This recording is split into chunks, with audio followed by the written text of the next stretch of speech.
ئەمڕۆ 16 ئابە 77 ساڵ بەسەر دامەزراندنی پارتی دیموکراتی کوردستان تێپەڕ دەبێت بۆ قسەکردن لەسەر چۆنیەتی یاخود بۆچی پارتی دیموکراتی کوردستان دامەزرا گفتوگۆ لەگەڵ بەڕێز دکتۆر نووری عوسمان ئەندامی کۆمیتەی ناوەندی پارتی دیموکراتی کوردستان دەکەم. بەڕێزان لە هەولێرەوە لەگەڵمانە. دکتۆر سڵاوت لێبێت. وەک باس کرا 77 ساڵ بەسەر دامەزراندنی پارتیدا تێدەپەڕێت. پارتی چۆن و بۆچی ئەو کات دامەزرا؟ زۆر سپاس. پێشەکی پیرۆزبایی یادی دامەزراندنی پارتی دیموکراتی کوردستان لە هەموو خەڵک و جەماوەری کوردستان بە تایبەتی ڕێخستنەکانی پارتی دیموکراتی کوردستان و لایەنگەرانی دەکەم. هەروەها پیرۆزبایی یادی لە دایکبوونی ڕابەر و مەرجەعی گەورەی کورد جەنابی سەرۆک بارزانی دەکەم. بێگومان یادی دامەزراندنی پارتی دیموکراتی کوردستان کاوڕۆ دەکرێتەوە کە پێش 77 ساڵ دامەزرا. ئەوە لە قۆناغێک بوو کە هەستی نیشتیمان پەروەری لە سەراسەر کوردستان هەڵدەقوڵا پێویستی بەڕابەرایەتیەکەوە بووە بە ڕێخستنێک هەبوو. باوکی ڕوحی نەتەوەی کورد جەنابی بارزانی نەمر لەگەڵ چەند برادێک هەستان بە دامەزراندنی ئەم پارتە بۆی بتوانێت بێ شۆڕەشێک دروست بکەوە، داوای مافی نەتەوەی ڕەوای ملەتی کورد بکە و سەرکردایەتی ئەم پرۆسەیە بکە هەتا تەمەنیان لە ژیاندا بووە. بەڵێ باشە. لە ماوەی ئەو 77 ساڵەدا پارتی هەوراز و نشێوی زۆری بینیوە. ماوەی ئەم حکومڕانیکردنەی لە هەرێمی کوردستان کە چۆن بووە تاوەکو کە کیانێک بەدەساتوە. لەم ماوەیەدا دەمەوێت بە کورتی لە چەند دێرێکدا بڵێ پارتی چی کردووە لە ماوەی ئەم 77 ساڵەدا؟ پارتی قوتابخانەیەکە. پارتی تەنها پارتێک نییە وەکو حزبێک. پارتی تعبیر لە نەتەوەی کوردی کردووە و لە هەموو گەلی کوردستانی کردووە. ڕابەرایەتی هەموو شۆڕەشەکانی کوردی کردووە. جەنابی بارزانی نەمر و جەنابی سەرۆک بارزانی کوردی بە دنیای ناساندووە. دۆزە ڕەوایەکەی ملەتی کورد بە هەموو دنیا ناساندووە. پاش ئەوە سەرکردایەتی شۆڕشی ئەیلول و پیرۆز و شۆڕشی گوڵان و ڕاپەڕین و هەموو دەستکەوتەکانی مێژووی کوردستان لەسەر دەستی پارتی دیموکراتی کوردستان بووە، وەکو ڕێککەوتنی 11 ئازار، وەکو فدرالیزم.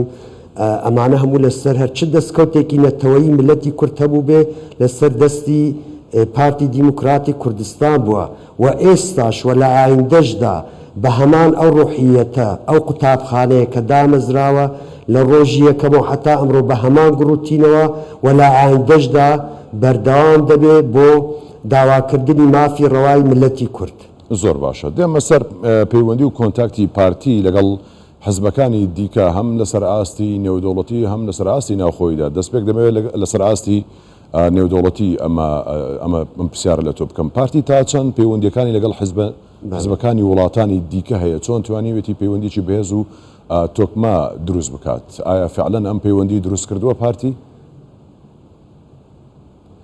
بێگومان پارتی حزبێکی گەورەیە و حزبێکی تەمەنێکی دوور و درێژی هەیە و مێژوویەکی پر سەروەری و پر خەبات و خاوەنی هەزارها شەهید بووە بە درێژایی تەمەنی خۆیدا و چکە خۆی ساحەب و خاوەنی دۆزی ڕەوای ملەتی کورد بووە.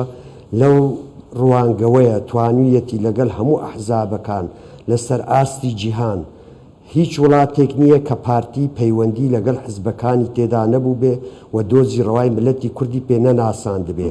نەک ئەو دۆزەش لە تەسکی کردبێتن لە چارچێوەی پارتێک، نەخێر دۆزێکی نەتەوەییە بە ناوی جەنابی سەرۆک بارزانی و جەنابی بارزانی نەمر. لەو ڕوانگەوەیە توانیویانە ئەو پەیوەندیانە لەگەڵ گشت ئەحزابەکان لە سەراسەر دنیادا دروست بکەن. زۆر باشە. لە هەرێمی کوردستاندا چەندین حزب هەن، هەر یەکە و پێگە و مەقامی خۆی هەیە لە کار و ڕایکردنی کاروبار و پێڕە و پرۆگرامەکانی خۆی. دەمەوێت دیسان تەرکیزەکە بەمەوە سەر ئاستی نێودەوڵەتی وڵاتان چۆن سەیری حزبەکانی هەرێمی کوردستان دەکەن کە ئێستا یادی پارتیە بە تایبەت دەمەوێت قسە لەسەر پارتی بکەیت. چۆن سەیری پارتی دەکەن؟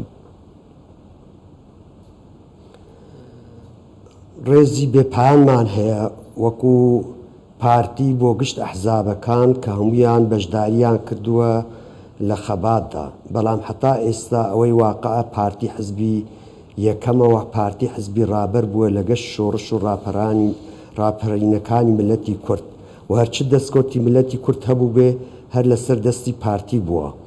بێگومان ئێستاش لەسەر ئاستی نێودەوڵەتی کە تەماشای پارتی دەکرێت کە حزبی سەرەکیە لە حکومڕانی هەرێمی کوردستاندا و چونکە پێگەی جەنابی سەرۆک بارزانی وەکو کەسی خۆی و ئینجا پاڵپشتی پارتی لە پشت جەنابیان لەسەر ئاستی ساحەی عێراقیش ڕۆڵێکی زۆر گەورەی بینی بوو، بە تایبەتیش پاش ڕوخانی ڕژێمی سەدام و پێکێنانی دەوڵەتی عێراقی تازە کە جەنابی سەرۆک بارزانی ڕۆڵێکی سەرەکی تێدا بینی.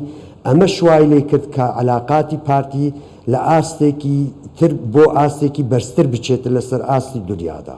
زۆر باشە، دێمە سەر ئاستی نێودەوڵەتی. باشە، دێمە سەر ئاستی ناوخۆ، ینی پارتی حزبێکە هاوشان لەگەڵیدا چەندین حزبی دیکە لە هەرێمی کوردستاندا هەن، هەمویان خەباتیان هەیە، کۆڵنەدانیان هەیە، بەشێکیان بەشدارن بەپێی کابینەکان لە حکوومەتدا.